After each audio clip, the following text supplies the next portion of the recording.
Muy buenos días para todas y todas. Muchas gracias por haber venido a esta mesa dedicada a la interacción entre los poderes soberanos de las actuales repúblicas de Colombia y Brasil entre el siglo XVIII y el siglo XIX. Una pequeña aclaración: ¿por qué tener un título tan barroco y tan rimbombante para algo que aparentemente es tan simple? Y bien, las actuales repúblicas de Colombia y Brasil entre el siglo XVIII y XIX fueron entidades políticas que revistieron diferentes formas: imperial, republicana, posteriormente imperial, luego posteriormente republicana.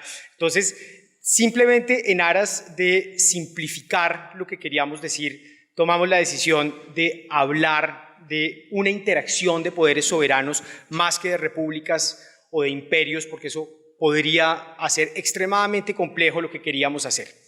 ¿Cómo vamos a funcionar en el día de hoy? En las 2 horas que vamos a tener para debatir, nosotros queremos cumplir con el objetivo de las mesas a debate. Es decir, no queremos hacer presentaciones largas a la manera de ponencias, porque no era el espíritu con el que se nos había convocado al coloquio, sino vamos a hacer una serie de planteamientos iniciales y luego nos encantaría que las personas que asisten, que ustedes también tomen la palabra, porque esto no es solamente una cuestión de dar la verdad a través de un discurso, sino de tener la posibilidad de aprovechar la coyuntura conmemorativa para discutir cuáles son nuestros hitos de memoria y cuáles son los hechos históricos que estamos reconstruyendo. Esa discusión tiene sentido si podemos establecerla entre personas de las diferentes academias regionales, maestros de escuelas urbanas y rurales, especialistas nacionales y especialistas internacionales. Vamos a hacer un planteamiento, cada uno de los ponentes va a hacer un planteamiento inicial de entre 7 y 8 minutos para exponer su visión del problema, y luego la propuesta que tenemos es abordar, en la medida de lo posible y en la medida del tiempo que tengamos, 7 temas diferentes. En primer lugar, el impacto de la reforma ilustrada en la geopolítica masónica, tanto de los imperios como de los estados soberanos del siglo XIX.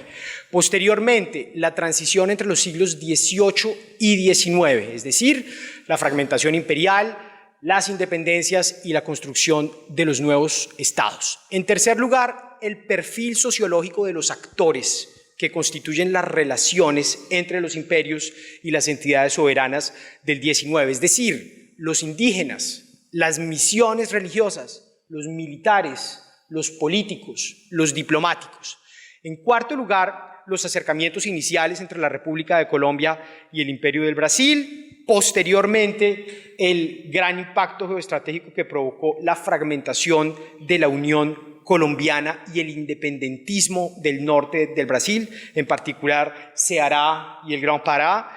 Y posteriormente, para finalizar, vamos a hablar de la presidencia de Quito y la República de Ecuador en la política masónica, tanto de Brasil como de la Nueva Granada, y de la libertad comercial, la colonización republicana, la expansión imperial en la mitad del siglo XIX. Bien. Vamos a iniciar entonces con un planteamiento de entre 7 y 8 minutos. ¿Te parece bien iniciar, Isabel? Adelante. Bueno, muchísimas gracias por la invitación, a los organizadores, muy especialmente a Daniel por la invitación a esta mesa. Y yo voy a empezar un poquito desde lo particular, para que después creo que mis compañeros de mesa se van a referir un poquito más al contexto global, y voy a empezar a hablar ubicándome geográficamente en una región muy específica que parece en principio muy alejada del problema. Esa región es Pasto. ¿Y por qué traemos Pasto a colación acá? Para abordar el tema de la relación entre el mundo andino y la cuenca amazónica, que es parte de lo que entra en juego en esta historia.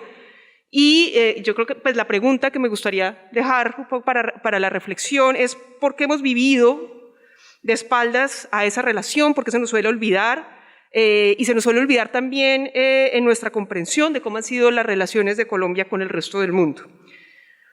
Voy a ilustrar 3 momentos a partir pues, de documentación un poquito dispersa que cubren unos 100 años, que están en el periodo que vamos a revisar, digamos de 1780 a 1880, y esos tres momentos creo que permiten ilustrar, creo que los ejes de discusión que mencionaba Daniel. Hay un continuo en toda esta época, que es la permanencia del proyecto de reducir a los indios infieles del Putumayo. Un proyecto que estaba desde finales del siglo XVIII y que va a permanecer y desembocaría en el Concordato de 1887 y en la Ley 89 de 1890, por la cual se determina la manera como debe ser gobernada los salvajes que se reducen a la vida civilizada, y lo que se conoce, se va a conocer después, es la historia de las misiones capuchinas en el Putumayo. Pero esto es como una historia un poco de larga duración, que tiene algunos elementos que quisiera destacar.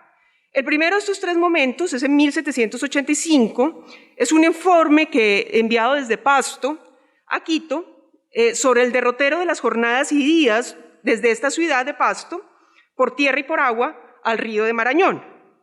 Y el contexto está dado en la solicitud que le hacen desde Quito, que le piden que dé las noticias más precisas, que evite las noticias poco confiables, en las circunstancias de estarse haciendo la división de los terrenos de su majestad, y que este camino se usaría tanto para la misión, para la reducción de los indios en el Putumayo, como para el ingreso, en dado caso, de la expedición de límites. Entonces, mencionan la expedición de límites.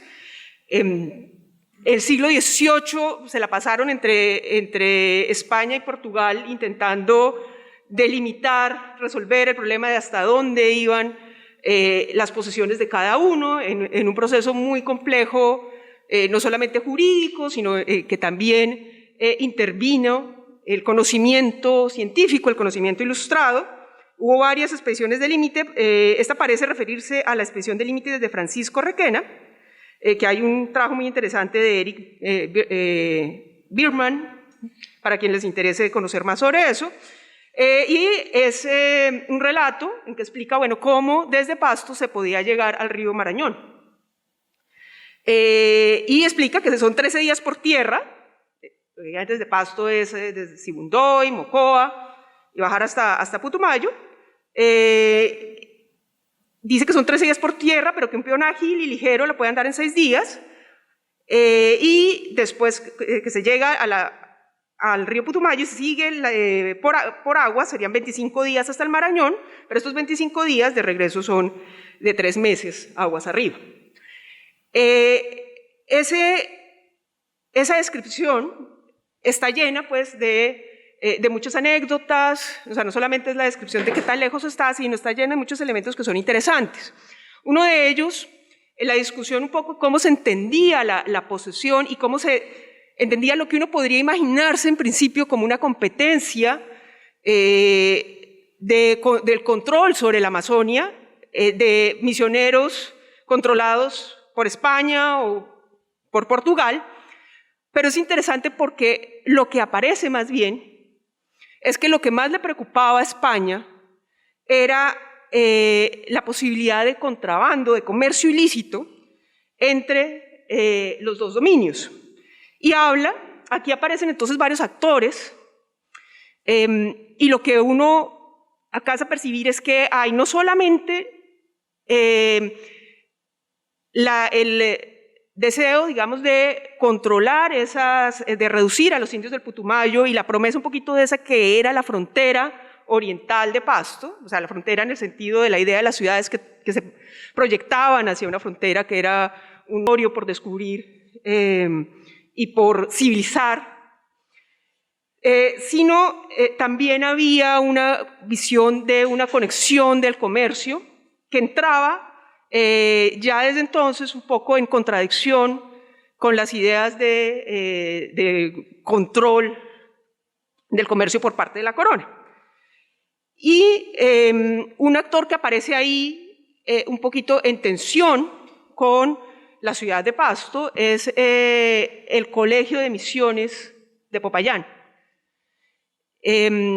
Recordemos que en esta época pues, habían sido expulsados los jesuitas, que desde el Perú habían hecho toda una labor de misiones en el Amazonas, entonces esto no lo debemos perder de vista. Y hay rumores desde ese entonces de que los misioneros en esta zona se dedicaban a un comercio ilícito con los indígenas y con el Imperio del Brasil, y por esa misma razón se hacen una serie de controles que resienten los habitantes de Pasto porque no les permiten tener un comercio que ellos siempre han practicado. Habla, por ejemplo, dice que todo el camino hasta el río Putumayo es un camino abierto, trillado y traqueado, así por algunos de Pasto como por los indios y gundoyes que van a lavar oro y a recoger y sacar barniz, el barniz con que se hace el famoso barniz de Pasto, peje, coco, cera y espigo de aquellos ríos y montañas. Y por otro lado, dice que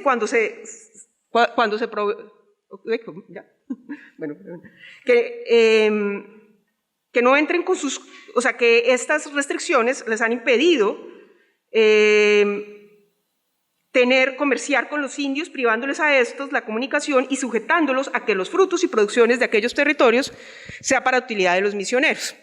Entonces me voy a referir rápidamente a los otros dos momentos que me parece importante mencionarlos.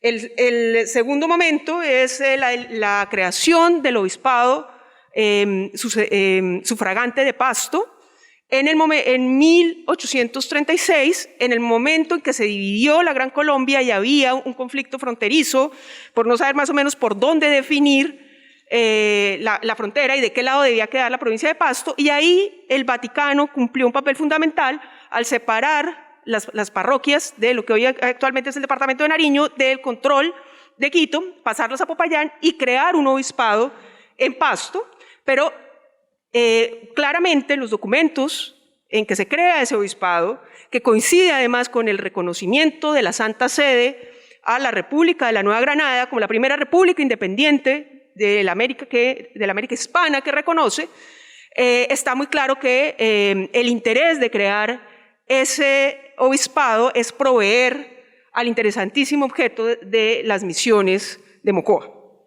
Y ahí hay una inserción en disputas globales, imperiales, asociadas también al manejo del patronato y a los cambios de la lógica del patronato regio con la caída del Imperio Español en América.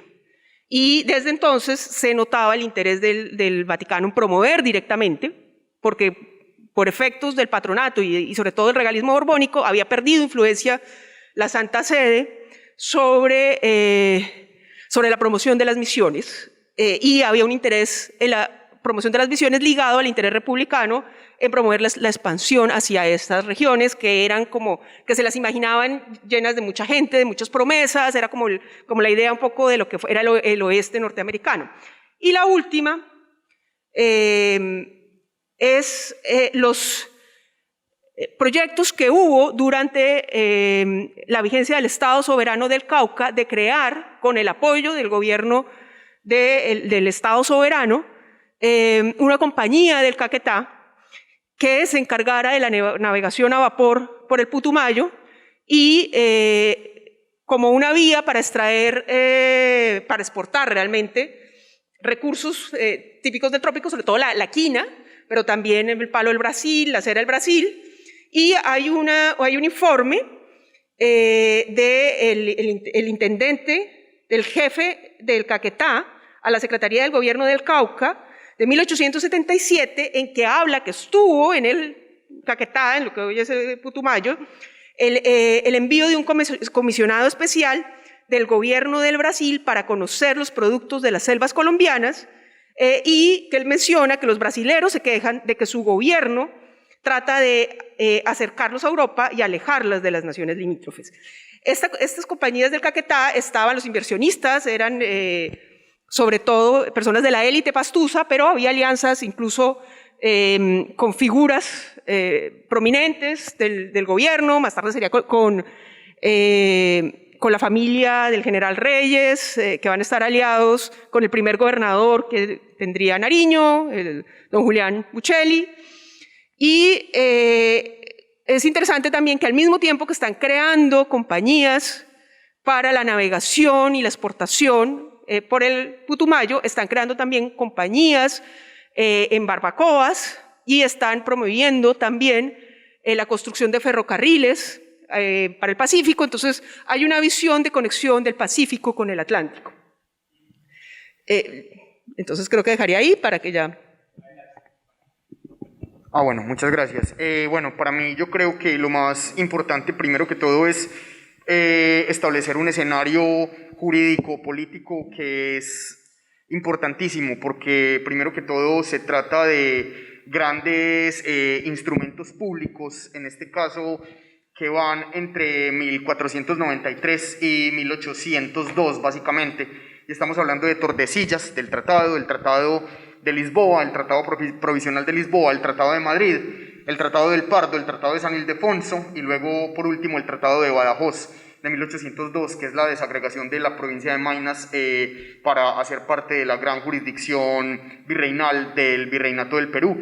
Pero hay un detalle que me parece muy importante, y es que, digamos que en este contexto de los tratados, que son en una medida muy interesante grandes armisticios, también hay un contexto bélico muy interesante que lleva a las grandes confrontaciones imperiales que en el ámbito atlántico se desarrollan con cierta particularidad en diferentes espacios fronterizos de las Américas. En el caso de la cuenca amazónica, es decir, en este gran desierto verde también hubo unas repercusiones muy interesantes de la guerra de sucesión, de la guerra de la oreja de Jenkins, de la guerra de los 7 años y, querámoslo o no, hasta de la guerra por la emancipación de las 13 colonias en el norte del continente. Bueno, no vale la pena ahondar en esto, hay trabajos muy interesantes al respecto, pero sí quisiera resaltar un detalle que me parece crucial en ese sentido, y es que las distintas guerras que se desatan y que tienen orígenes en distintos desacuerdos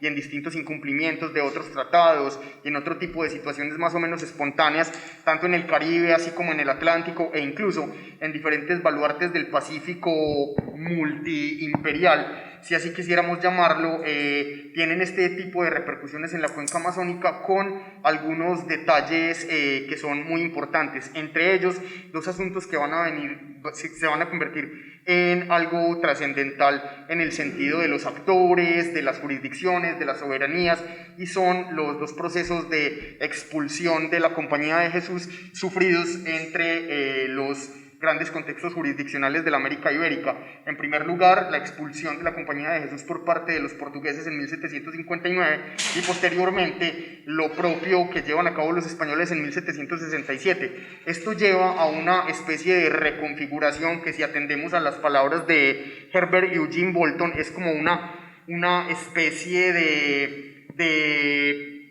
desplome de la misión como institución de frontera, porque esto supone que el hecho de la expulsión de los jesuitas traiga como consecuencia la asignación de diferentes complejos pertenecientes a las órdenes franciscanas que están tanto en Quito como en Pasto como en Popayán e incluso en lugares tan remotos de la cuenca amazónica como la propia Santa Fe. El hecho de que haya este tipo de reconfiguraciones implica también toda una reconfiguración del mapa político-administrativo de la cuenca amazónica, tanto en el sentido misional como en el sentido civil, porque esto curiosamente va a ser algo que repercuta de manera muy notable ya hacia el siglo XIX, por ejemplo, periodo que yo no estudio, pero que tengo unos documentos que me permiten, digamos, acercarme a detalles tan cruciales como cartas de obispos, cartas de rebeldes, cartas de algunos insurgentes que están en la provincia de Maynas huyendo, digamos, de persecuciones que han tenido lugar en el piedemonte andino.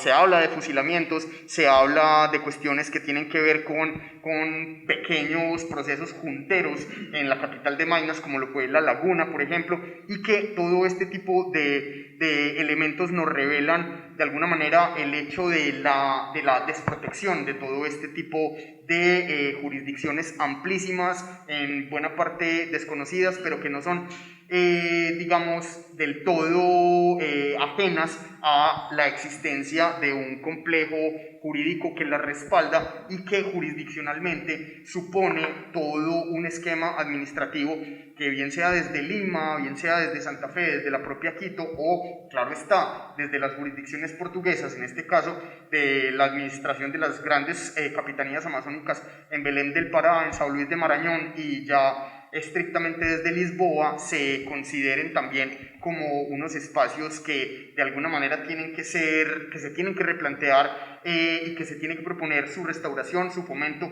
y su prosperidad. Es decir, todo lo que estoy mencionando en este contexto simplemente es para tratar de mostrar que hay diferentes variantes para comprender esta historia que es súper multifacética, que es llena de elementos fragmentarios que en sí mismos revelan particularidades muy notables sobre las grandes conflagraciones imperiales en la cuenca amazónica. Es decir, a la luz de los tratados, a la luz de otro tipo de detalles un poco menos evidentes en las fuentes, como tienen que ver las deserciones de soldados, la búsqueda furtiva de minerales preciosos en términos de las invasiones que los portugueses llevaban a cabo hasta la cuenca del río Napo, los rumores sobre la penetración de Inglaterra por el Caquetá, por el Putumayo, hacia todo lo que tiene que ver con las áreas supuestamente de extracción de canela, de extracción de brea, de diferentes y pequeños cultivos, entre ellos el café, que los padres franciscanos habían empezado a ingresar a partir de la década de 1770 y que de alguna manera constituyen, digamos, hitos importantes en todo ese marasmo administrativo que se evidencia en las cortes suramericanas conforme a la administración de todo este mega espectro jurisdiccional. Bueno, y creo que estos detalles me parecen a simple vista pues como muy amplios, ¿no? pero que son como derroteros muy necesarios para hablar de este tipo de variables que se pueden privilegiar para la comprensión del pasado en esta región. Es evidente que al escuchar a mis colegas me persuado de que la elección fue la buena, por la riqueza de los comentarios que hay. Yo quisiera expresar desde qué punto de vista estoy observando el problema y desde qué punto de vista busco responder a la pregunta de qué variables privilegiar para estudiar la interacción entre los poderes soberanos, tanto del Brasil como de Colombia. Y creo que la inquietud que me surge personalmente tiene que ver con la gestión internacional del poder, tanto en el caso de los imperios transatlánticos como en el caso de los estados independientes que surgen a partir de la década de 1820. ¿Por qué? Porque en lo que he podido encontrar son muchas más las continuidades en el diseño de los objetivos de la política exterior de los imperios y el diseño de la política exterior de los estados independientes. Es decir, que en lugar de pensar la discontinuidad radical entre los objetivos imperiales con respecto a la cuenca amazónica y los objetivos republicanos de Colombia, los objetivos republicanos de la Nueva Granada o los objetivos de política exterior imperial del Brasil independiente, creo que me acerco más al paradigma de la continuidad en esos objetivos. Y eso por varias razones. Al pensar la ruptura entre Portugal y Brasil, solamente para intentar complementar lo que ya se ha dicho más desde el punto de vista de la América hispánica, del Imperio Español, existe una línea de continuidad entre las expansiones sucesivas que hay desde el siglo XVII de sertanistas y bandeirantes y los procesos de colonización impulsados por Pedro I y posteriormente por Pedro II. Hay un punto muy importante que mi colega Gómez ya estaba mencionando que es lo que tiene que ver con el control de la desembocadura del Amazonas. ¿Por qué? Porque el control de la desembocadura del Amazonas tiene todo que ver, por un lado, con la posibilidad de implantar el poder imperial brasilero en una región que había sido ajena al proyecto independentista, en la medida en que el proyecto independentista se había concentrado sobre las élites provinciales del centro-sur, en particular Mato Grosso, Minas Gerais, Río de Janeiro y Sao Paulo, y la posibilidad de controlar el Amazonas es al mismo tiempo la posibilidad de controlar un área muy extensa de la América septentrional, pero al mismo tiempo es la posibilidad de establecer el poder del emperador sobre las élites provinciales del Pará y de Ceará, que habían permanecido recalcitrantes al proyecto de descentralización concentrado sobre el Río de Janeiro.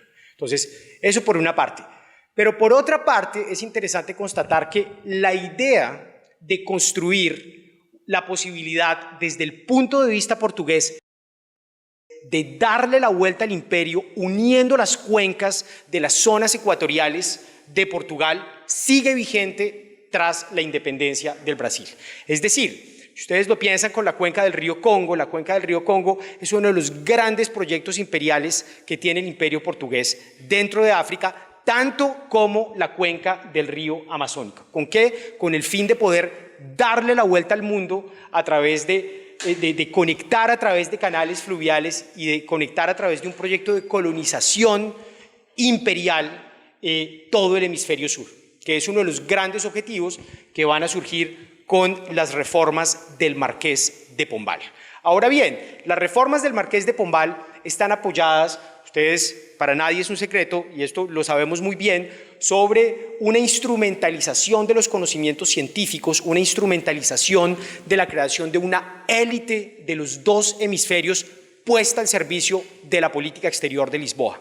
Eso quiere decir que en ese gran proyecto de circularidad del hemisferio sur que tiene el imperio portugués hay algo clave que es, por una parte, la unión de las diferentes cuencas entre los ríos. En este caso, piensen que el Marqués de Pombal ya se refiere al canal del Cassiquiare, que une naturalmente al Orinoco y al Amazonas, y que está pensando en la posibilidad de proponerle a las élites quiteñas que hagan parte del imperio portugués con el propósito de tener una salida al Océano Pacífico. Entonces, en esa medida, si lo pensamos de esa manera y pensamos posteriormente lo que va a pasar en las negociaciones diplomáticas entre el Brasil y la Nueva Granada a partir de 1831 con algunos acercamientos, luego a partir de 1854 con posterioridad al Congreso que se va a reunir en el 48, Felipe me corrijo, en el que va a haber una gran actividad diplomática en torno al Amazonas, y posteriormente con la aceptación de don Pedro II de la apertura del Amazonas a la navegación a vapor en 1864, que es más el resultado de una imposición que el resultado de una aceptación, pues va a existir una continuidad muy importante, va a existir una continuidad en la política exterior de los imperios y en la política exterior de los estados independientes. Tengo un minuto más para hablar, pero cedo la palabra. Listo, muchas gracias a todos por su asistencia, a Daniel por la invitación, a los compañeros aquí porque es bien importante lo que nos reúne hoy, ¿no? Entonces yo quiero iniciar con dos reflexiones. Una primera de José María Samper en 1859 en que nos dice que él entendía que el país llevaba 30 años sorteando amenazas provenientes de Estados Unidos, Europa y Brasil. En 1859 lo dice. Y Camacho Roldán en 1863 decía, antes del Congreso, estaba pensando el Congreso Americano de Lima, dice, las necesidades del equilibrio americano exigen la creación de una gran nacionalidad que contrapese el influjo de los Estados Unidos en el norte y del Imperio de Brasil en el sur. Estos dos comentarios que nos hacen pues, personajes importantes de la política del siglo XIX colombiana, pues sin duda alguna nos debe dar para pensar algo sobre cuáles eran los asuntos más importantes a tratar dentro de las relaciones entre Colombia y Brasil. Y eso nos lleva a pensar entonces en un poquito, si ampliamos un poquito la lente, el foco, nos va a pensar que América es un continente republicano. Iniciando el siglo XIX, entonces las unidades políticas que se crearon adoptaron el republicanismo como forma de gobierno, con la excepción de Brasil. Eso hacía que el imperio fuera un elemento heterogéneo dentro de un contexto republicano. Sin duda alguna,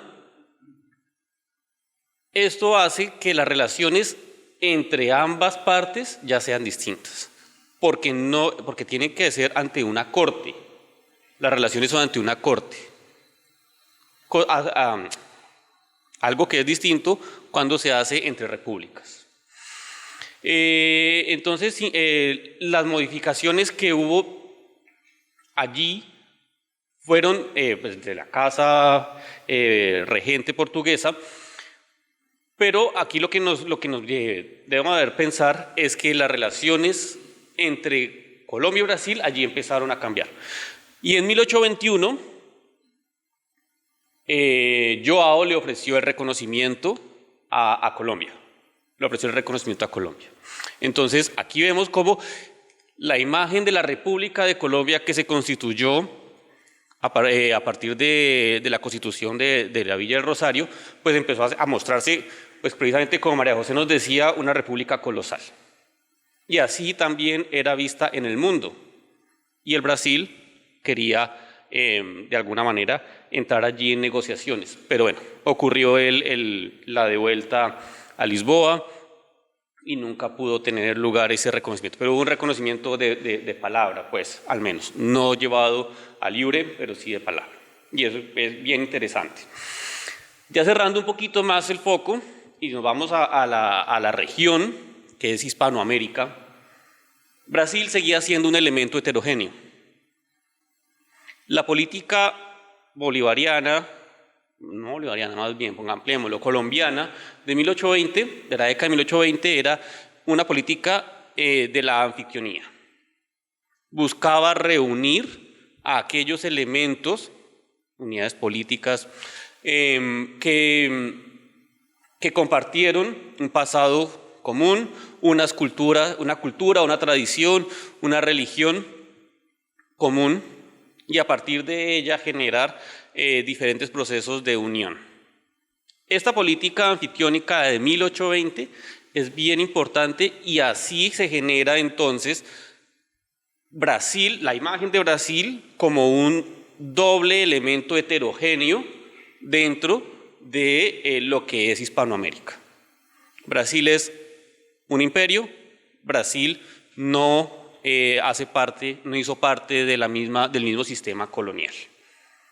Entonces eso nos hace pensar, bueno, y entonces seguramente va a haber algunas prevenciones, algunas diferencias, como las hubo. Ya en 1825, desde Mato Grosso hubo una expedición para invadir Bolivia, que fue Chiquitos, sí, gracias, que fue desautorizada por Pedro, pero también al tiempo estaba ocurriendo la guerra con Buenos Aires por la banda oriental, que tuvo que intervino el Reino Unido para acabar con esta guerra, creando así la banda oriental de Uruguay.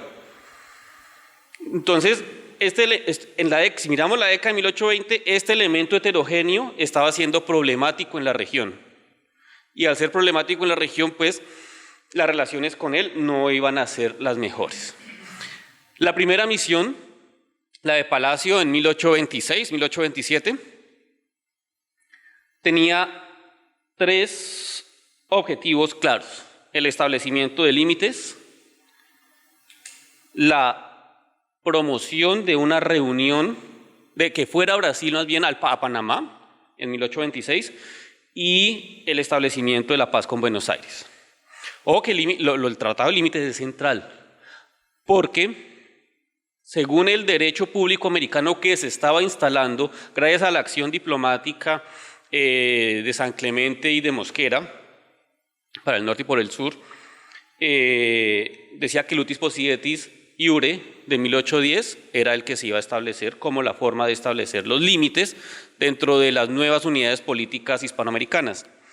pero los brasileños entendían diferente. Ellos entendían que era el utis possidetis de facto.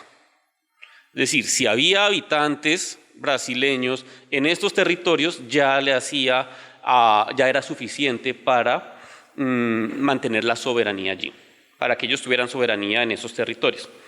Eso fue la contienda, la gran contienda que hubo durante todo el siglo XIX en la forma de entender el utis possidetis para establecer los límites. Y allí con la misión de Palacio inició esto.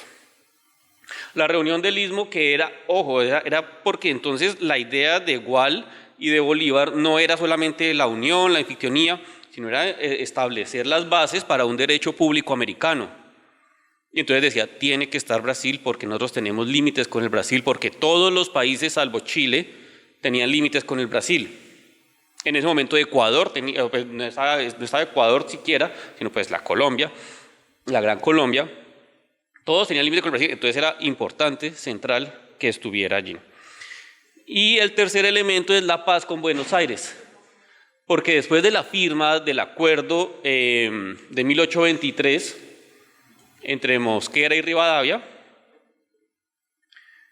de amistad y liga, sí, se hacían aliados para que se respetaran los límites. Entonces ellos decían, si Buenos Aires dice, con miras en este tratado, yo quiero que ustedes vengan aquí, pues nos toca ir. Entonces vaya usted, pues no nos toca ir, pero sí genera una primera presión diplomática dentro del sistema sudamericano que se estaba hasta ahora conformando.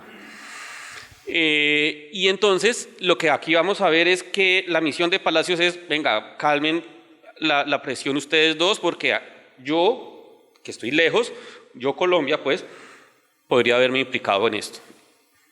Le puso el pare. Y esto es bien importante. Así fue como iniciaron las relaciones.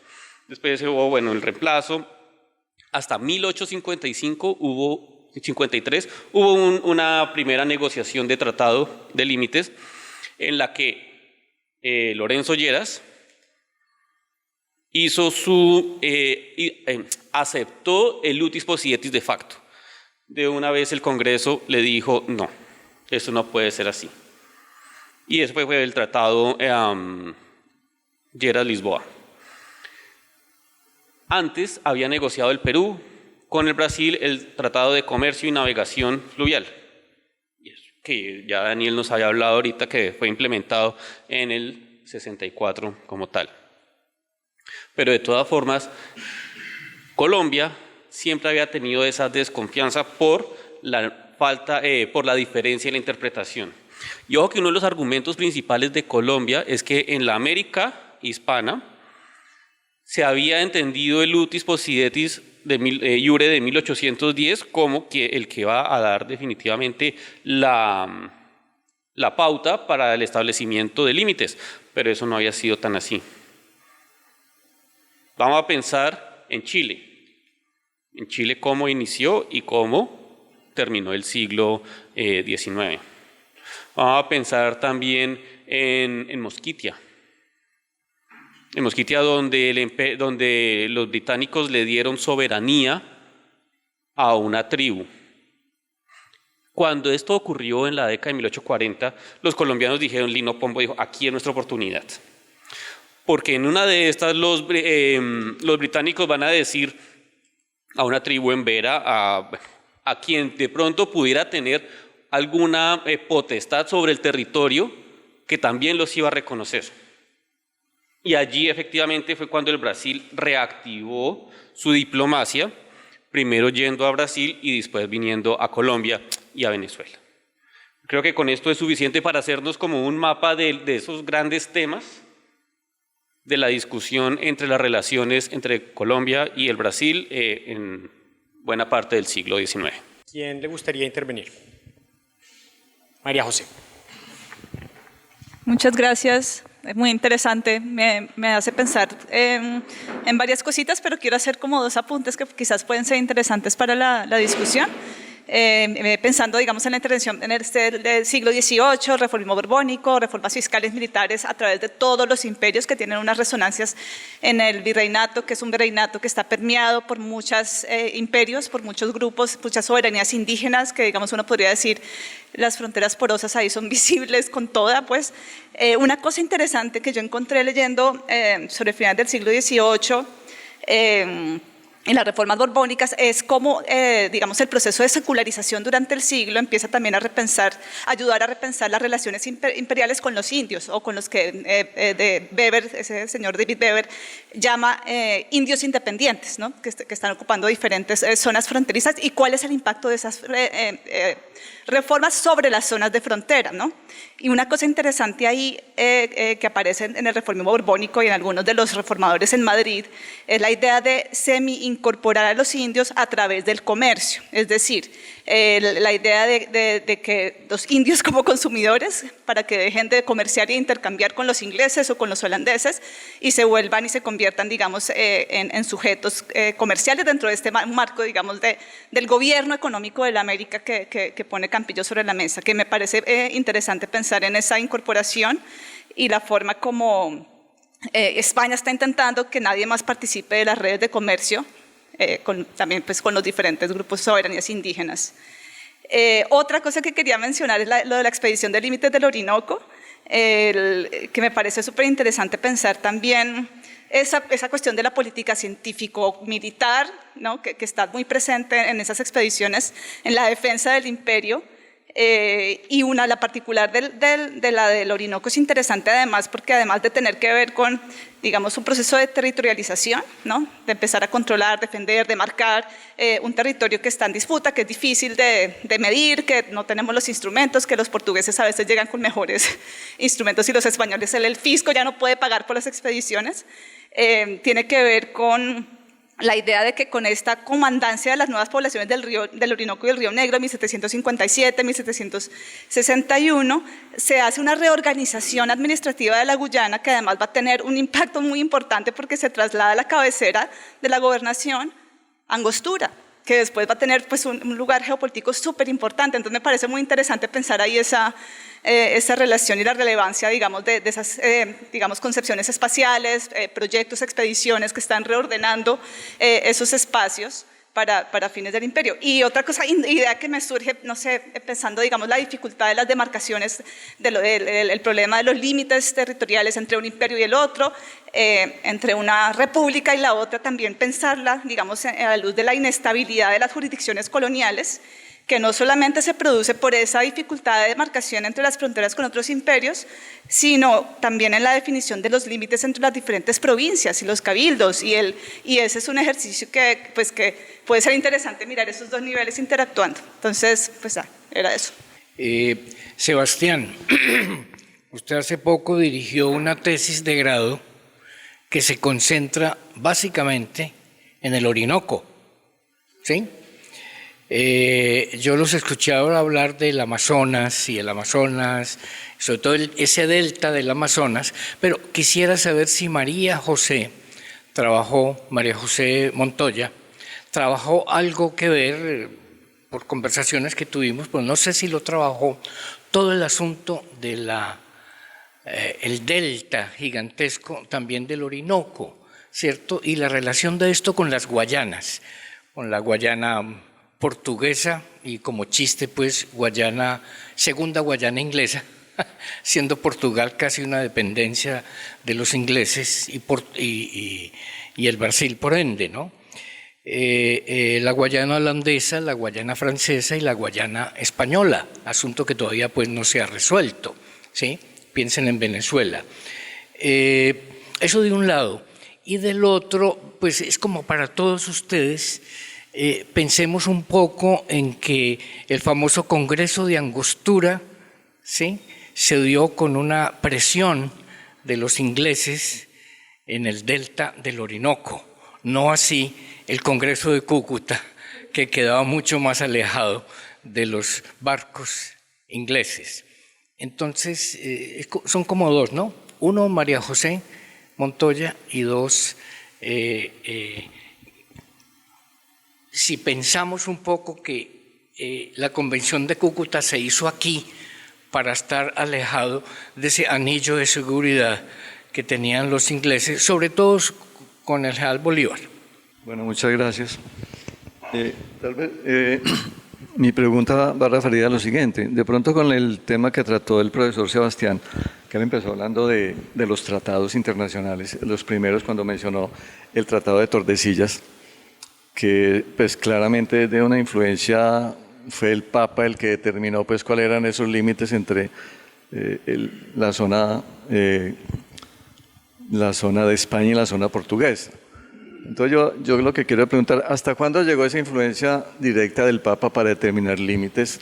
Si eso acabó con el republicanismo que se generó pues en la América hispana, porque de hecho, pues creo tanto el profesor Daniel como el profesor Carlos mencionaron el imperio portugués, pero uno veía que así como el imperio español estaba muy ligado a la relación con el Papa, el imperio portugués pues supuestamente debía tener alguna relación muy directa con el Papa.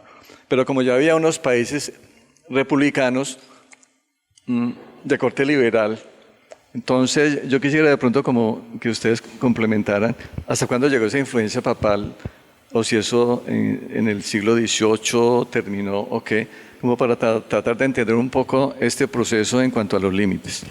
Muchas gracias. Bueno, en primer lugar voy a empezar respondiendo la de Hugo, ¿cierto?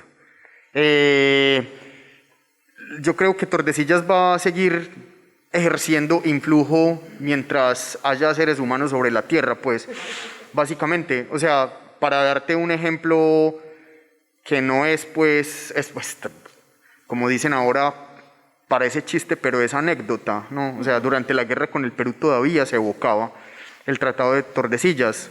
En 1996, durante la guerra de Perú con el Ecuador, o sea, esta guerra por los hitos y marcas pues, físicas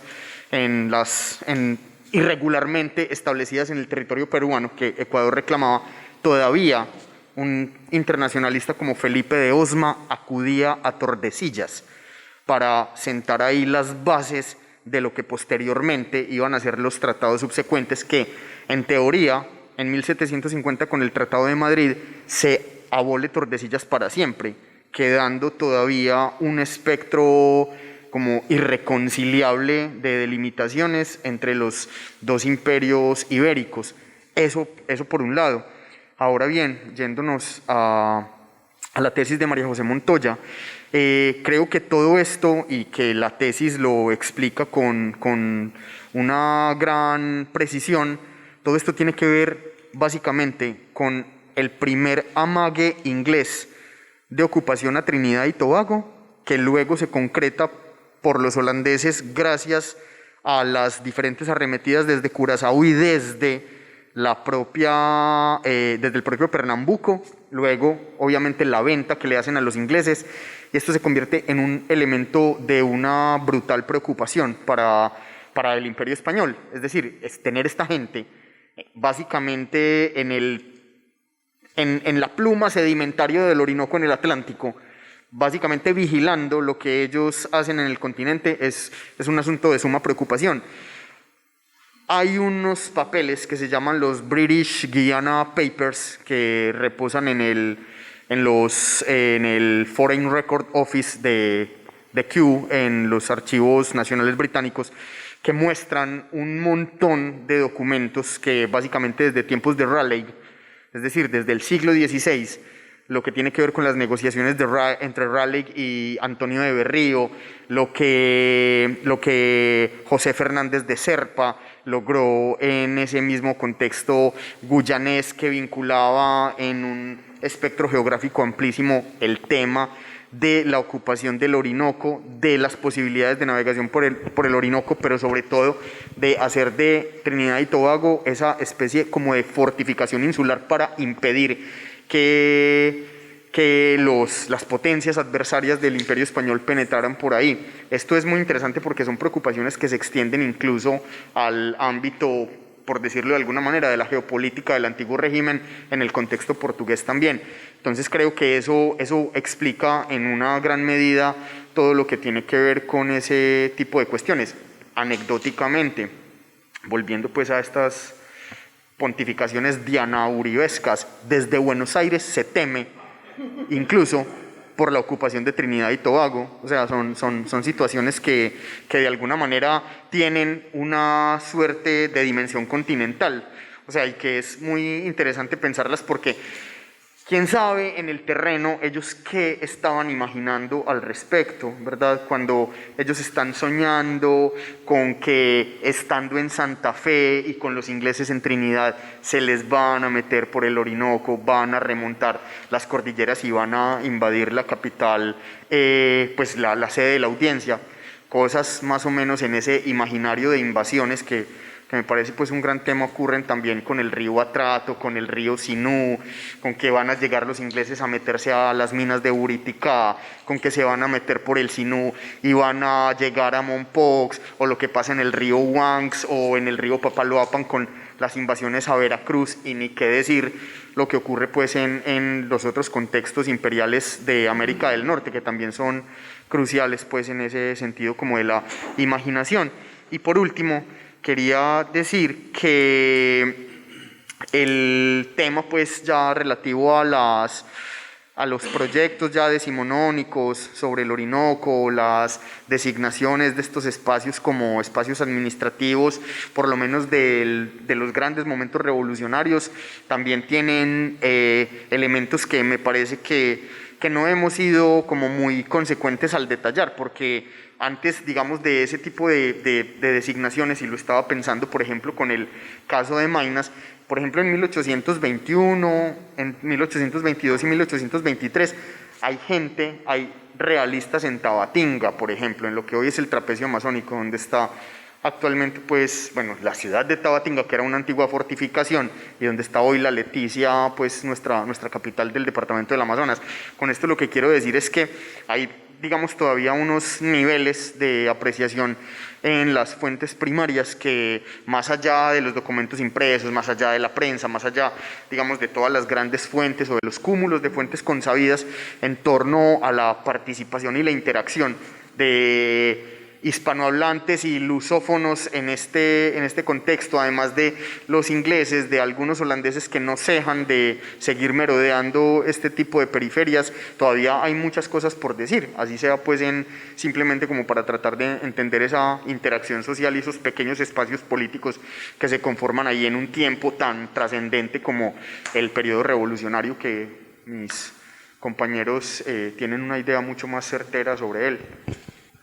Quería complementar una cosita sobre la pregunta del Papa, haciendo ahí sí también una afirmación un poco como diría Sebastián dianauribesca.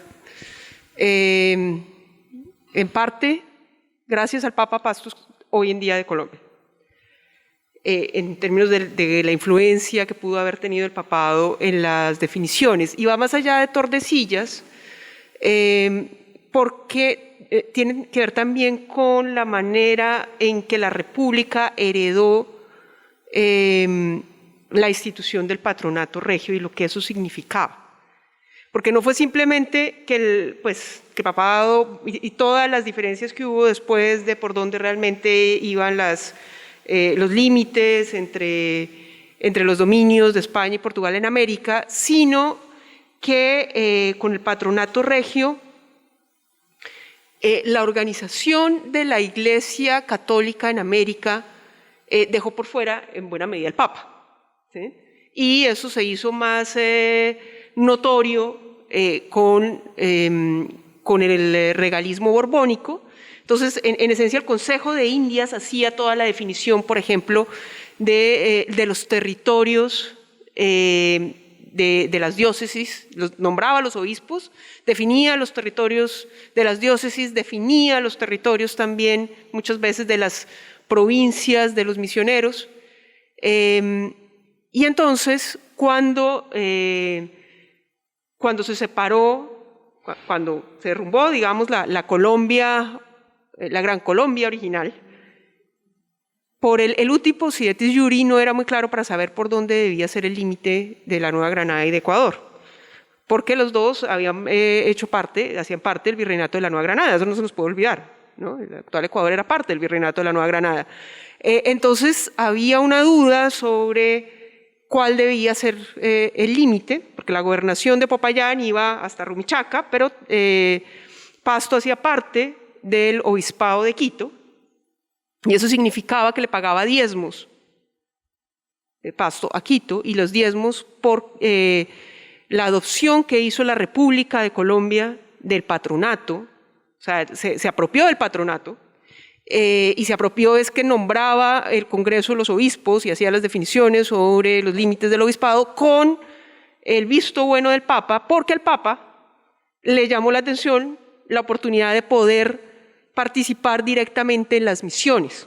Y ahí está lo que decía María José, del interés en lo que llamaban los indios gentiles o los indios infieles, los que no se habían incorporado, digamos, al orden colonial, aún que estaban en todas estas regiones de frontera, y esto correspondía también como a la promesa de que la prosperidad de todos estos países venía de lograr una ocupación mucho más eficiente de los territorios que no habían sido todavía incorporados al orden, porque se decía que era por ineficiencia de España, se imaginaba, en los mismos documentos del Vaticano, se imaginaban que cuando aprobaron la Nueva Granada, el reconocimiento de la Nueva Granada, que en la Amazonia vivía por lo menos el doble de la población, por ejemplo, y que eso había ahí a través de eso un gran futuro de prosperidad, y que al papado le iba a interesar estar ahí porque ya no tenía que depender de la corona española, e incluso Pío IX después llegó a crear no recuerdo cuál es la figura vaticana, pero para encargarse directamente de las misiones en América Latina. Efectivamente el Papa accedió, haciendo un poquito de trampita, hizo una suerte de silencio administrativo, dijo yo no puedo tomar la decisión de excindir una provincia de un obispado sin pedirle permiso al que acabo de nombrar como obispo, que ya era en ese momento del Ecuador, y las jurisdicciones civiles se supone que no son de las que yo debo depender. Entonces le escribió una carta que nunca llegó al Ecuador y que nunca le resolvieron, y dijo, bueno, eso quiere decir que me dio el visto bueno, apruebo que se cree un obispado sucedáneo en Pasto, no sucedáneo, se llama dependiente de Popayán, un obispado auxiliar, que se va a encargar de esas misiones. Y vamos a promover las misiones directamente, no a través de Quito. Y no a través tampoco porque no se confiaba tampoco mucho, de las órdenes regulares franciscanas, dominicas y todo eso, se buscaba ya otro tipo de espacio. Entonces, sí, efectivamente, siguió siendo, por vía de todas estas, digamos, del mismo orden en que se basó la conquista original, digamos, de la América, siguió siendo muy importante en la vida republicana. Avanzando. La opinión que yo tengo respecto de su pregunta, ¿cómo es su nombre? Hugo. La opinión que tengo respecto de la pregunta es, depende en buena medida de la evolución del sistema de estados soberanos intraeuropea. ¿Por qué? Porque yo sí creo que hay una fecha importante en la que el Papa y sus representantes dejan de ser una instancia de legitimación tanto del orden internacional como de los instrumentos jurídicos que sancionan ese orden internacional, el derecho de gentes. Y esa fecha para mí es el fin de las guerras de religión en Europa. La reunión que normalmente se conoce en la historiografía como Congreso de Westfalia, pero que en realidad son una serie de reuniones en las ciudades de Münster y Osnabrück para encontrar la paz y una suerte de equilibrio europeo negociado y pactado entre los representantes de los estados soberanos y no el Papa. ¿Por qué? Por una razón muy simple, porque en esa conferencia el Papa no va a actuar como una instancia de mediación o no va a actuar como una instancia de sanción de los pactos, sino va a actuar como el representante de un Estado más. Y eso es muy importante tenerlo en cuenta. Desde luego, en lo que estamos mencionando y en todo lo que han mencionado mis colegas, el juego no solamente se puede determinar como si el fin de la instancia de legitimación internacional del Papa no tuviese consecuencias en lo que va a ser el desarrollo del derecho positivo posterior a partir del siglo XIX y las relaciones interestatales en el siglo XIX, sobre todo en América, por lo que básicamente cada quien a su modo ya ha mencionado, y es el caso de las misiones. ¿Por qué? La ocupación del territorio es análoga a las cuestiones de navegación fluvial.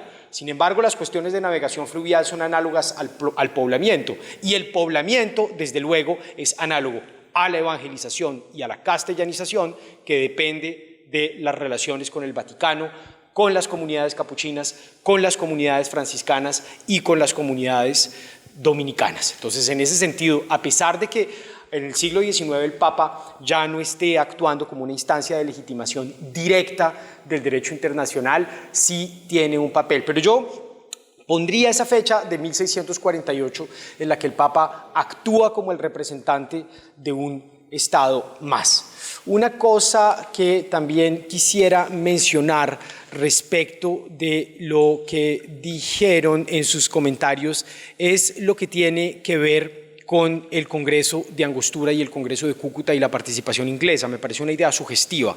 Sin embargo, creo que el imperio informal inglés en muchas ocasiones, o el control marítimo de los ingleses en muchas ocasiones, tuvo una mano presente, pero que no podía apretar suficientemente fuerte. Y lo digo por una razón muy simple. El hecho de que hubiese unidades navales inglesas en la desembocadura del río Orinoco no creo que haya tenido realmente un rol tan importante dentro de la escogencia de un lugar. Eso lo podemos discutir, desde luego, pero no creo que haya tenido un rol tan relevante en la discusión de qué lugar escoger. Por una razón muy simple, porque Inglaterra estaba negociando y había negociado dentro del Congreso de Viena la no intervención, es decir, que la no intervención ya había sucedido dentro del Congreso de Viena y había una amenaza directa contra las expediciones posibles de los 100.000 cosacos del zar ruso o contra las expediciones probables de los hijos de San Luis, de la dinastía borbónica francesa que se iba a desplatar, y eso ya había sido negociado. Entonces yo matizaría ese papel, además por una razón también, es varios de los objetivos de política internacional de los ingleses, como evitar la guerra de la banda oriental, no se cumplieron. Varios de los objetivos de política internacional de los ingleses, como la reunificación del virreinato del Alto Perú bajo una misma unidad administrativa, tampoco se cumplió.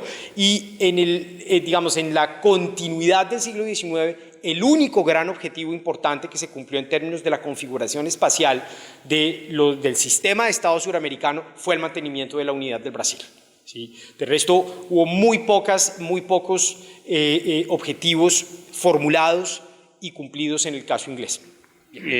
No, nada, muchas gracias por los comentarios. Estuvieron bien sugestivos la idea de pensar todas estas ideas tan interesantes. Yo me voy a concentrar un poquito en la intervención de María José, que nos hablaba del establecimiento de los límites en un doble nivel, porque es que para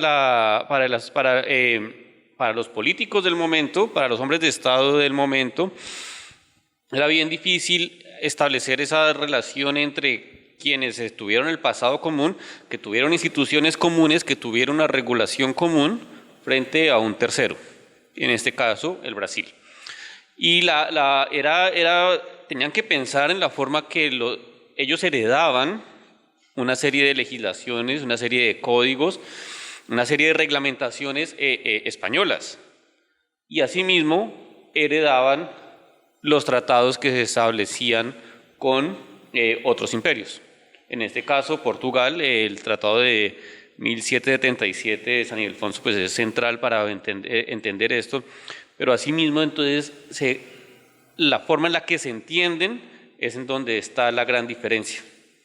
La forma, porque también, como les decía, la voluntad de los pueblos o la idea misma del poblamiento de otro estado era utilizada por todos, era utilizada por absolutamente todos. Y pensemos en San Martín. San Martín llegó él tenía la idea de la unión de Guayaquil al Perú. Y Bolívar también tenía la idea de la unión de Guayaquil a Quito, porque pues era natural que así lo pensara, pero de acuerdo al derecho. Pero lo que ocurrió fue que San Martín decía que había que ver la voluntad de los pueblos.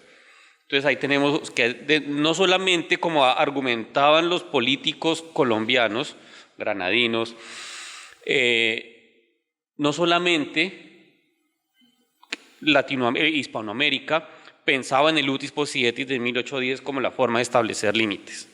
Esa es una idea que hemos repetido muchas veces, pero si nos vamos a los documentos y a las experiencias, pues vamos a ver ciertas diferencias, a ver muchas diferencias. Y entonces lo mismo ocurre cuando las instituciones, cuando los acuerdos son entre dos estados distintos, en este caso el Imperio Español y el Imperio Portugués, decirle estados así, entre dos entidades distintas, el Imperio Español y el Imperio Portugués, se heredan también, pero también hay unos intereses detrás, también hay una forma de entender todo el territorio como tal, la soberanía que tiene sobre el territorio y además una idea imperial. La idea imperial que nos hablaba Daniel recientemente de entrar, tener todo el control de la cuenca de la Amazonía, que es importantísima. Entonces, ese establecimiento de los límites en un doble nivel, vamos a ver que con la misma independencia, con la ruptura del régimen monárquico en América, ya va a pasar a ser de un mismo nivel, solamente que referida a documentación distinta, pero yo la igualaría en tanto es todo lo que he dicho.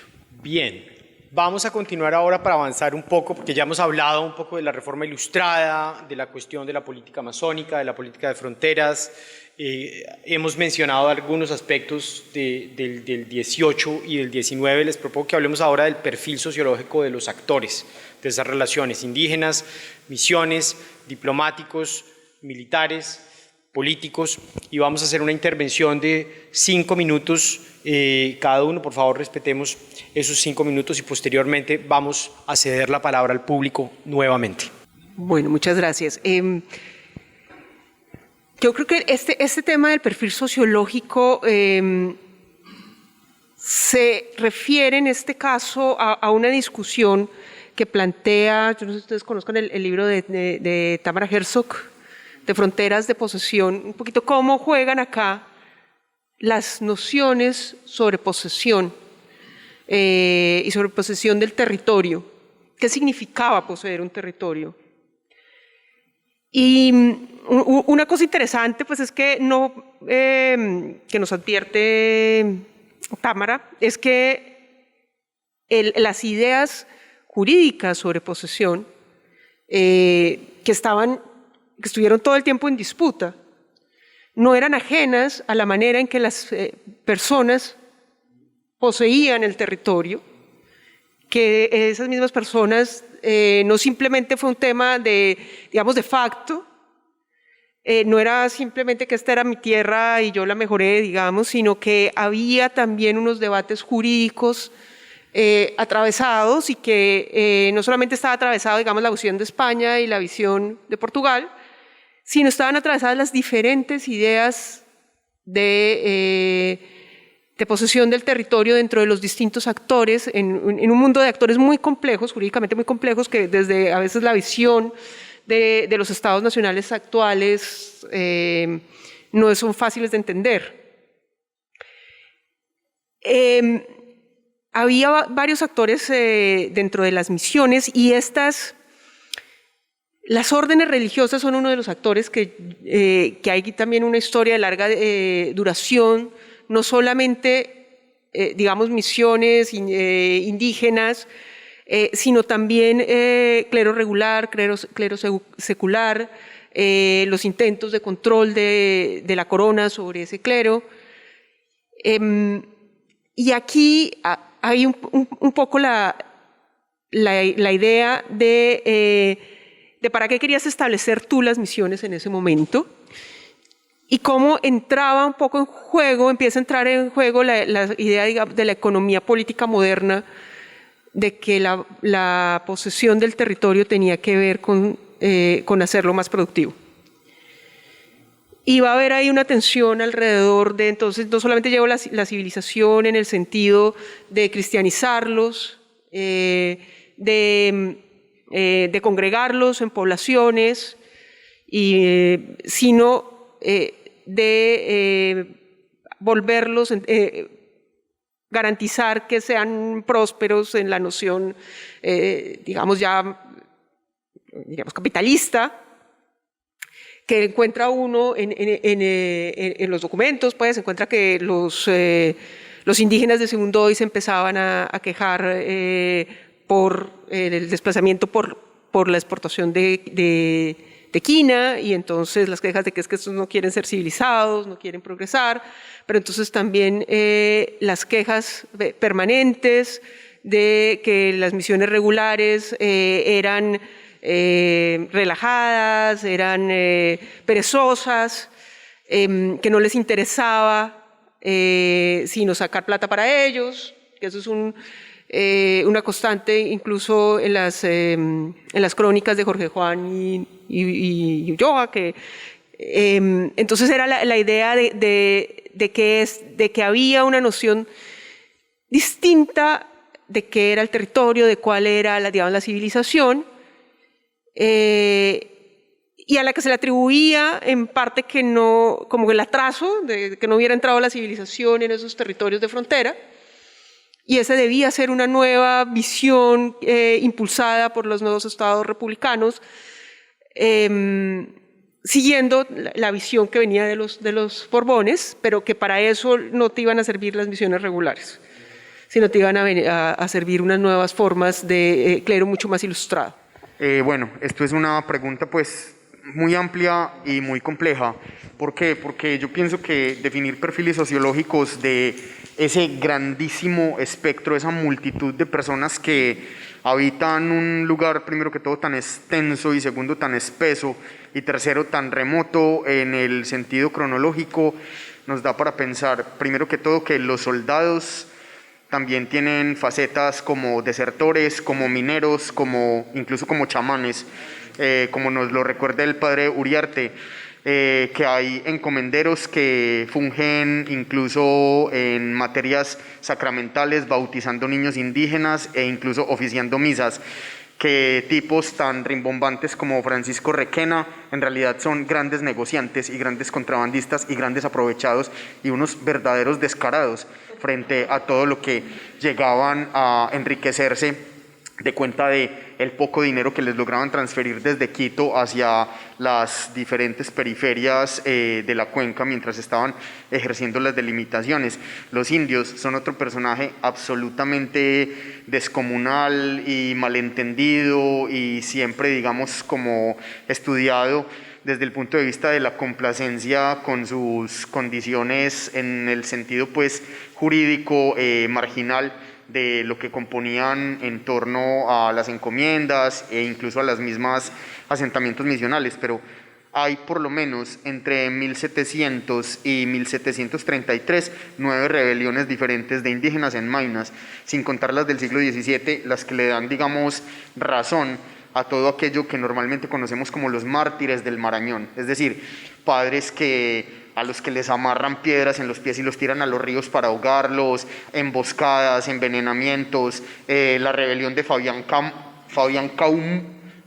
Caumari, que el padre Fritz menciona, Fabián Camuria, es una de las rebeliones más interesantes que ocurren en este momento, una rebelión de 1704 en la cual Fabián Caumari es un mestizo quiteño que emprende una rebelión yéndose para la selva y allí mata a un jesuita, es digamos como una especie de agente amedrentador de los misioneros. Pienso yo también en la rebelión de Mackay, que es básicamente el gran curaca de los pebas que termina por convertirse pues en todo un agente distorsionador del supuesto y bueno, y yo creo que en realidad distorsiona el desorden completo de esas misiones en el siglo XVIII, pues porque también instiga a varios de los indígenas que están asentados en todo lo que tiene que ver con la cuenca del Yavarí a rebelarse contra los misioneros. Pienso también en cuestiones, digamos que los jesuitas, más allá de ser misioneros, también son cartógrafos, ¿verdad? También son instructores militares, también son mineros, también son negociantes de canela. Este mismo padre del que les hablo, el padre Samuel Fritz, que es tal vez uno de los religiosos jesuitas, pues uno de los ignacianos más relevantes del periodo jesuítico en el Amazonas, tiene como, por decirlo en términos actuales, un emprendimiento que consiste en llevar carne de manatí salada desde Maynas a venderla en Quito, ¿verdad? Y a conseguir agujas, a conseguir lana, a conseguir diferentes elementos que ellos necesitan para la subsistencia cotidiana, pues material de las misiones.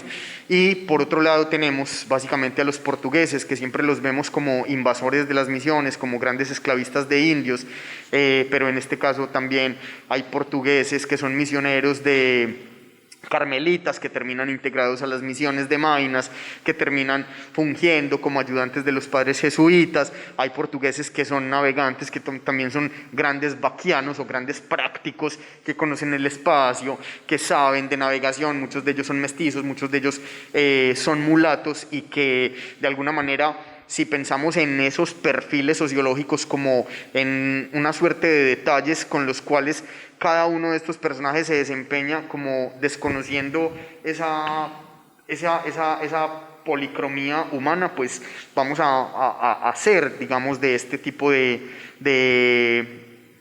como de razonamientos algo muy estrecho, pues, y privamos, digamos, de toda la espontaneidad que podemos extractar de las fuentes primarias. Y, hay una cosa que quisiera decirles, y es que al proponerles digamos, algunos comentarios sobre el perfil sociológico de los actores, la intención que yo perseguía era sobre todo poner al servicio de la creación y de la interpretación de un ambiente internacional las trayectorias de las personas que hacen vivir las conexiones, las interacciones y las circulaciones. Y creo que al escuchar estas dos intervenciones, una de las cosas interesantes que yo extraigo es la polivalencia, la necesidad de la polivalencia en un ambiente como la cuenca amazónica. ¿Por qué? Porque esa polivalencia es algo que va a permanecer en las independencias, en los acercamientos entre la República de Colombia y el Imperio del Brasil independiente, va a permanecer con la nominación de los cónsules brasileros que representan a la Nueva Granada en Manaus y que representan a la Nueva Granada en Río de Janeiro, y va a permanecer incluso hasta hoy con las agregadurías militares y con los contactos que están establecidos directamente entre las autoridades de Villabetancourt y La Pedrera. O sea, esa necesidad de tener una polivalencia cuando se trata del espacio amazónico, más que un determinante que acartone cualquier análisis, creo que es un punto de partida analítico para poder interpretar las cosas. Yo me voy a referir brevemente a dos actores que hacen vivir las relaciones entre el Brasil y Colombia, la Nueva Granada, en la primera mitad del siglo XIX. La primera es lo que podríamos categorizar con la idea de diplomáticos. Sin embargo, esa categorización de idea de diplomáticos, pues desde luego es problemática. Por una parte, por el desarrollo de la función pública en la primera mitad del siglo XIX en la Nueva Granada y en Colombia. Y es que los actores diplomáticos, en el caso particular de Colombia, Nueva Granada y el Brasil, son o ingenieros militares, como es el caso de José María Gómez, que es el secretario de la legación, de la primera legación colombiana que acompaña a José María Palacios, y es un ingeniero militar que ha sido formado junto a Caldas en los cursos de Restrepo, en los cursos de ingenieros de Restrepo en Antioquia, que ha tenido un protagonismo importante en la liberación de Antioquia y del Chocó, y que ha sido una valija diplomática en la campaña del sur. Bien, cuando se escoge a Juan María Gómez para que vaya al Brasil, se le escoge con uno de los propósitos importantes, es que sea capaz de levantar una cartografía de los límites entre Colombia y el Brasil, una cartografía que él debía levantar navegando remontando el Río Negro para intentar cartografiar el Cassiquiare, intentar cartografiar una parte del Río Negro, intentar cartografiar el Isá. Eso desde luego no se puede hacer, pero esa es la motivación con la que se le envía.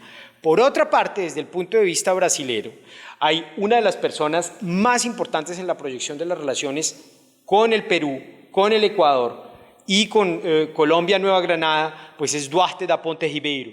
Duarte da Ponte Ribeiro es un portugués que ha abrazado la independencia, que es un marinero, él es un oficial de la Marina Imperial Portuguesa, pero ¿qué es? Es sobre todo un cirujano y un cartógrafo. Y él es la persona que va a estar tanto en la Confederación Perú-Boliviana y que va a estar observando muy de cerca todo lo que está ocurriendo en una categoría que él mismo acuña, que es la categoría de repúblicas del Pacífico. Entonces, aquí por una parte tenemos la instrumentalización de los recursos militares al servicio de la defensa de la soberanía nacional.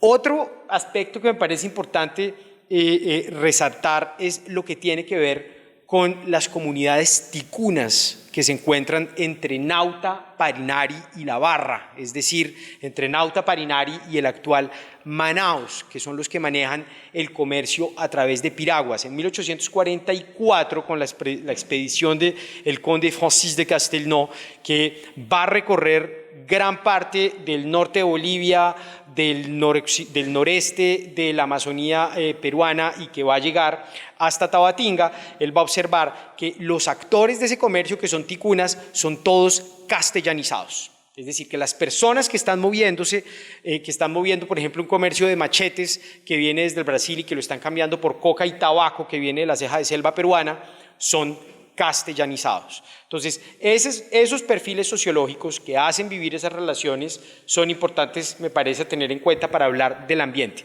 Termino para darle la palabra a Felipe con Joao Andrés Cogoy. Joao Andrés Cogoy es el cónsul neogranadino en Río de Janeiro. Es un cónsul que va a dejar nombrado Juan María Gómez cuando va a abandonar el Brasil en 1832, pero Joao Andrés Cogoy va a ser cónsul colombiano hasta por lo menos 1863, cuando empieza a intentar dejar nombrado a su hijo. ¿Y él qué hace? Bueno, él es un gemólogo, es un comerciante de piedras preciosas, es un comerciante de artículos de antigüedades y rarezas. Eso es muy interesante porque Joao Andrés Cogoy va a establecer un contacto con el Museo Nacional para proponer intercambios de piezas con un propósito muy claro, y esto es lo que estaba mencionando Sebastián. Muchos son negociantes, nutrir los gabinetes de curiosidades europeas en una plaza como Río de Janeiro, donde es más fácil conseguir cosas desde la Nueva Granada, venderlas y negociarlas con comerciantes europeos en Río de Janeiro y transportarlas a través de los correos ingleses. Entonces, bien, cierro. Aquí le doy la palabra a Felipe. Listo, gracias. Pues bueno, mi forma de abordar este asunto hace que de pronto los personajes se me escapen un poco más, y justo de los que iba a hablar con más detalle, Daniel aquí los acaba de referenciar. Pero entonces se me ocurre que pues, yo mirar desde otra perspectiva, pronto de un plano de la política internacional y de estas conexiones así que se establecen pues, a ese nivel, pues yo podría hacer un perfil sociológico más o menos de los estados. ¿Ya? Y precisamente inicié la intervención haciendo algo por el estilo. ¿Ya? Nosotros vamos a entender que Colombia va a ser heredero del Imperio Español, heredero en cuanto a sus leyes, en cuanto a sus tradiciones, en cuanto a su lengua, instituciones, etc. Y Brasil va a ser heredero más formalmente del Imperio Portugués. Entonces, aquí con esta forma de iniciar, ya podemos hablar que se entienden como diferentes. Asunto distinto, por ejemplo, en el caso de los colombianos con los peruanos, los colombianos con los chilenos, los colombianos con los mexicanos, colombianos con los argentinos, bueno, ahí hay una relación de tensión, pero igual, van a sentir también hay una identidad, pero con los brasileños no. Con el nuevo imperio del Brasil va a haber una diferencia muy grande. Y entonces vamos a ver cómo los intereses aquí, como bien lo decía Daniel, Brasil heredó el interés de la penetración fluvial por el Amazonas, pero Colombia estaba mirando no de esta manera el acceso, la posesión, la soberanía de estos territorios, lo estaba mirando en la búsqueda de un dorado, en la búsqueda de un progreso económico, en la búsqueda de ensanchar el reino católico. De esta manera, esas dos diferencias de ver el Amazonas es bien importante. Sin embargo, no es estático y fue cambiando. Porque, como digo, esas son las herencias que recibieron estos países, esas unidades de sus madres patrias. Y esto fue modificándose y en la década de 1840 se igualaron. Cuando la importancia de la navegación fluvial de ríos comunes empezó a circular por el continente. Por todo el continente se estaba hablando ya en 1840, claro, antes se hablaba también, pero ya en 1840 fue el gran furor de este tipo de política, y ahí entonces el Amazonas cobró importancia. Cobró importancia porque conectaba los Andes con el Atlántico. Y de esa manera allí los intereses se igualaron, pero Brasil ya tenía adelantado un montón de asuntos y sobre todo en temas de población, asimismo como de desarrollo. La transición entre un régimen y otro en Brasil, pues de todas formas no generó tanto traumatismo como lo generó acá, como lo generó en Colombia, la creación de la República de Colombia. Pero de todas formas hubo traumatismo, pero no tanto, y eso generó un desarrollo, ayudó, mejor dicho, a que se siguieran desarrollando. Además, las conexiones de Río de Janeiro estaban más en el África y estaban más en Europa que con el vecindario, que bueno, salvo a Buenos Aires, había alguna conexión allí importante, pero de resto era más con África, se sentía más cercano a África y a las partes portuguesas de África y de Europa, con las cortes europeas, se sentía.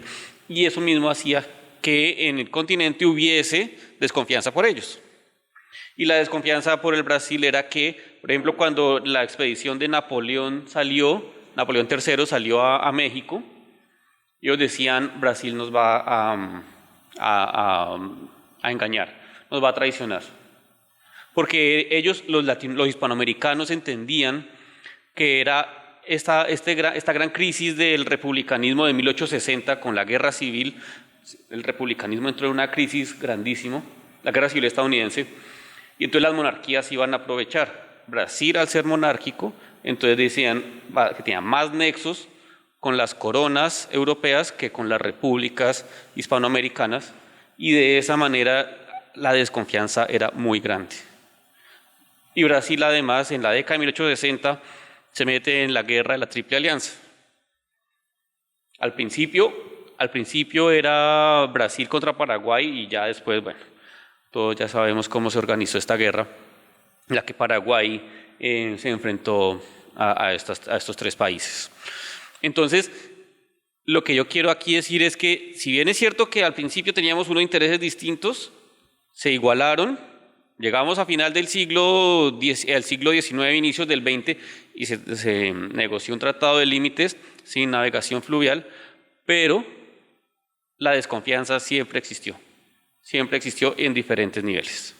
Gracias, Daniel. No, muy breve, simplemente, pues, a ver si ustedes querían de pronto hacer algunos comentarios, ya han hablado de agentes, a ver si de pronto querían hacer algunos comentarios acerca de las argucias institucionales, ya viéndolos de otro lado, es decir, ¿qué hacen estos estados muchas veces con una indigencia fiscal grande y con, en el caso de Nueva Granada es clarísimo, un decidido antimilitarismo? ¿Cómo paliar esto institucionalmente? De pronto puede ser interesante.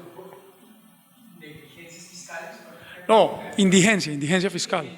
Quisiera entender bien la pregunta, es frente a la indigencia. Es decir, son estados pobres, son estados que deciden, no ganan nada claramente con respecto a los militares, deciden no tener ejércitos importantes. Entiendo. Entonces, desde el punto de vista local, por ejemplo, ¿qué hace alguien en el Estado? ¿O qué hace la provincia? ¿O qué hace el Estado? ¿O las provincias? ¿O los estados bien concretos? ¿Qué hacen para responder a los desafíos que supone semejante extensión del terreno, la competencia, las fronteras? ¿Qué hacen? ¿Qué se inventan?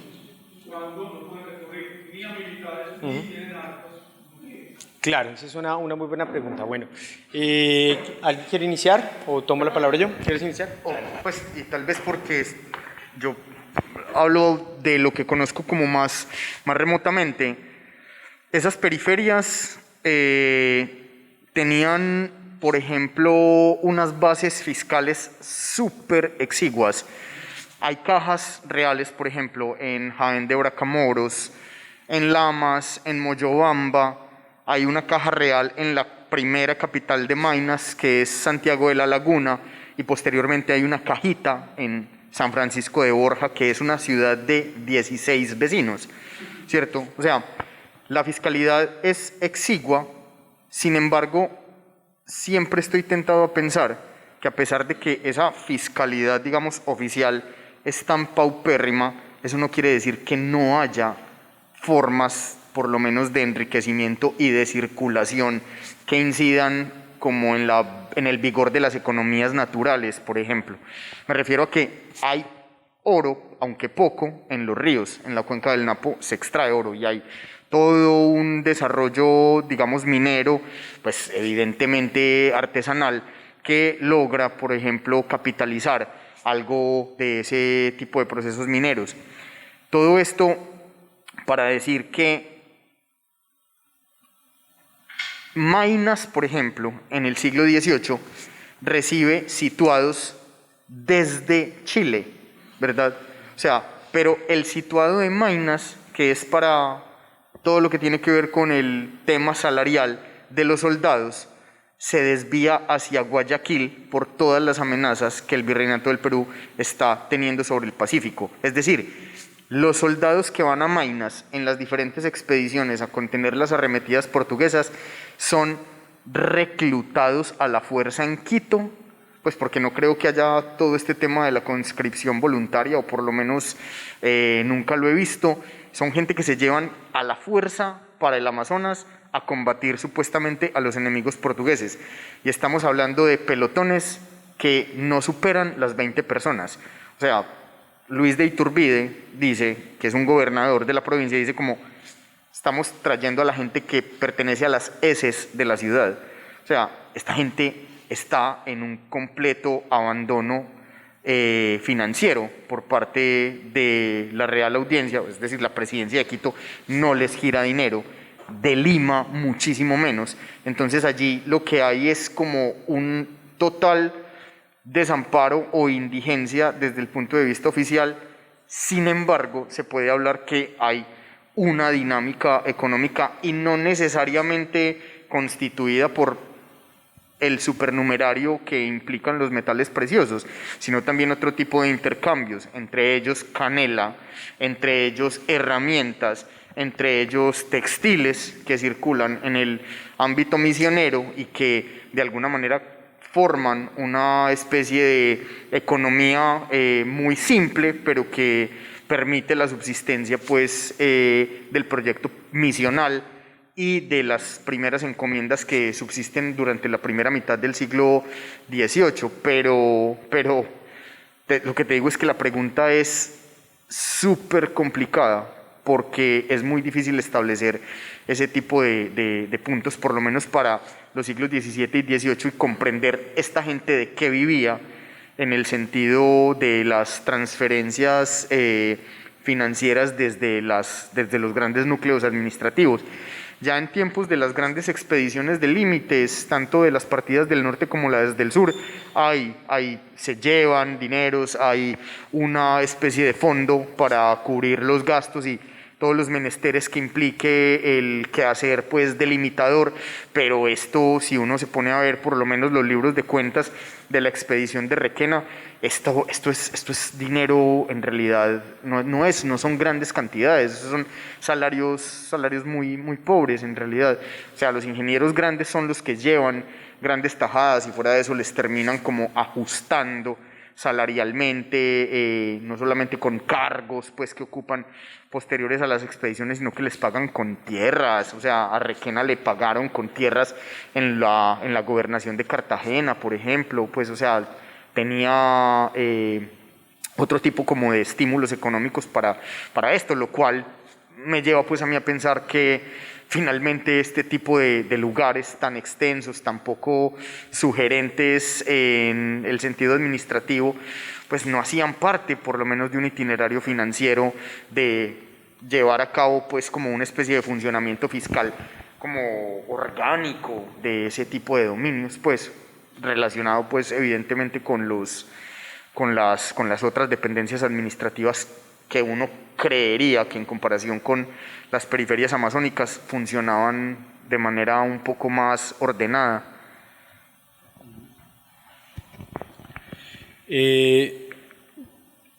Yo creo que sobre la capacidad fiscal del Estado imperial en el caso de Brasil es muy claro lo que va a suceder, y es el control impositivo sobre el tránsito en la desembocadura del Amazonas y el hecho de poner el tesoro imperial al servicio de la expansión del proyecto nacional en la cuenca amazónica. ¿Por qué? Porque don Pedro II, a partir de 1846, y en buena medida gracias a Duarte de Ponte Ribeiro, va a poner una parte de su propio tesoro imperial para construir una serie de apostaderos dentro del Amazonas, pero estamos hablando del tesoro imperial, lo que quiere decir justamente que el Estado imperial, que el Estado brasileño no tiene el dinero para poder hacerlo, pero él va a poner al servicio entonces de la penetración del Amazonas y del control de la navegación, su propio tesoro, para construir una serie de apostaderos donde posteriormente van a traerse barcos a vapor que van a constituir el núcleo de la Compañía Brasileña del Amazonas. Entonces ese es un punto importante, pero creo que la pregunta es pertinente en la medida en que muestra que la capacidad fiscal del Estado imperial en la primera mitad del siglo XIX es exigua y no puede garantizar lo que el emperador va a buscar garantizar con su propio tesoro. En el caso del Perú, que es muy importante, creo que hay que tener en cuenta el voluntarismo de Ramón Castilla. Castilla sí va a poner los recursos del guano, y bueno, el primer ciclo de la zarzaparrilla en el caso del Perú, y del guano posteriormente, los va a poner al servicio del apostadero naval de Iquitos, y a partir de Iquitos, en asocio con las élites de Piura, va a intentar iniciar como ese proceso de control del Amazonas desde el punto de vista peruano.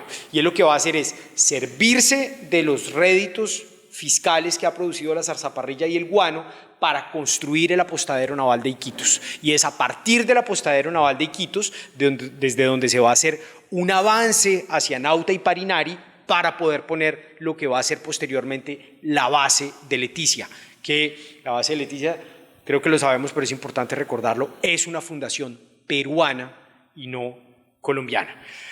Pero por otro lado, creo que la cuestión fiscal puede tener como complemento la cuestión de la geoestrategia, como la piensan las élites brasileñas y la piensan las élites neogranadinas, para frenar o al menos para empezar a establecer unas líneas de influencia dentro del Amazonas. Y esto lo digo porque en el caso neogranadino se va a desarrollar una suerte de pragmatismo periférico, jugando en el margen de la relación problemática que hay entre Inglaterra, Francia y Brasil en la cuenca del Amazonas, para intentar frenar al Brasil en su avance hacia, digamos, el Pacífico por la cuenca amazónica.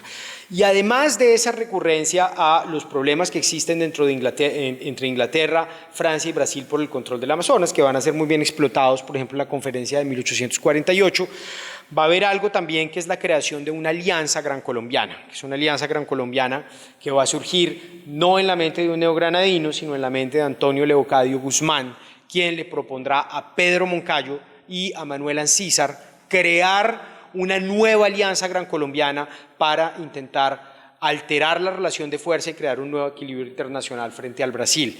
Eso es, digamos, otro punto que no tiene que ver tanto con cuestiones fiscales, sino sobre todo tiene que ver con la posibilidad de que Brasil pueda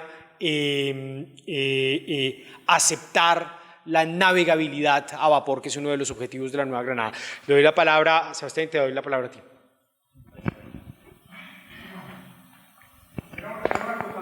Sí, pero creo que una pregunta interesante. En los documentos que hay sobre el Estado soberano del Cauca, hay varias menciones que son interesantes, o sea, por ejemplo, la explotación de baldíos. Había rentas sobre explotación de baldíos, incluso dice el jefe de Caquetá que remite una remesa de 231.304 pesos que de pronto se perdió, ¿sí? al gobierno del Cauca. Y hay toda como parecería que hay un ímpetu de esto de crear compañías, de hacer una promoción de la agricultura, de buscar fuentes, en donde hay como lo que hoy llamaríamos como estructuras público-privadas, y se nota que hay, pues por lo menos parecería que las élites pastuzas tienen recursos para invertir y para invertir en compañías de navegación, por ejemplo. Y hay también otras cosas, por ejemplo, hay un administrador de bosques que revisa si las exportaciones de quina vienen de bosques o no, privados o públicos. Entonces sí hay como un esfuerzo de sacar mayor rentabilidad, digamos, al suelo, ¿no? Toda la fomento de colonización, pues políticas de poblamiento de baldíos, de intentar cosas de promoción de la agricultura de manera activa, pero por lo menos en las leyes, aunque no se sabe muy bien cuáles son los instrumentos que tienen para ello, y como la búsqueda un poquito, que ese es otro perfil sociológico que habría que ver, la de estas élites que están buscando como el progreso de su región y las están buscando a través de algo de comercio externo y que son élites que además tienen vínculo con el poder.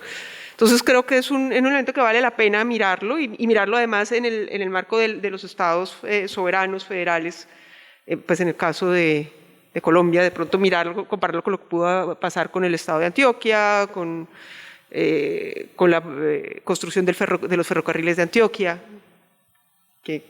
cómo pasó también en el estado soberano y en esta parte que no estaba conectada, que nunca estuvo conectada ni por ferrocarril y solo por carretera, digamos entre Pasto y Popayán, solamente se construyó en ocasión de la guerra del Perú. Pero parecía que todas las inversiones que se estaban haciendo, pese a ser parte del Estado del Cauca, no estaban pensadas en conectar a Pasto con Popayán.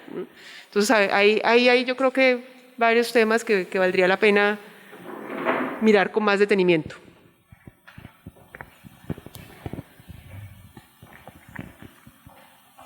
Brevísimamente. No, simplemente como indicar otra parte de la pregunta que estaba ahí, de pronto yo no fui lo suficientemente claro, seguramente no lo fui, es que claro, ustedes se han referido a la parte fiscal, ¿cierto? ¿Cómo paliar, cómo avanzar sabiendo que hay esa gran dificultad? Entonces, lo que ha dicho Daniel con respecto a la corona, lo que has dicho vos con respecto a las minas y el comercio, etcétera. Pero uno ve también que hay como una invención a veces institucional que es muy interesante. Yo pensaba, por ejemplo, en el siglo XIX neogranadino, con lo que tiene que ver con los territorios, hacer de esas zonas extensas territorios que ya no dependen de las provincias o de las gobernaciones o de los estados, sino que quedarían aparentemente sujetos directamente al gobierno nacional.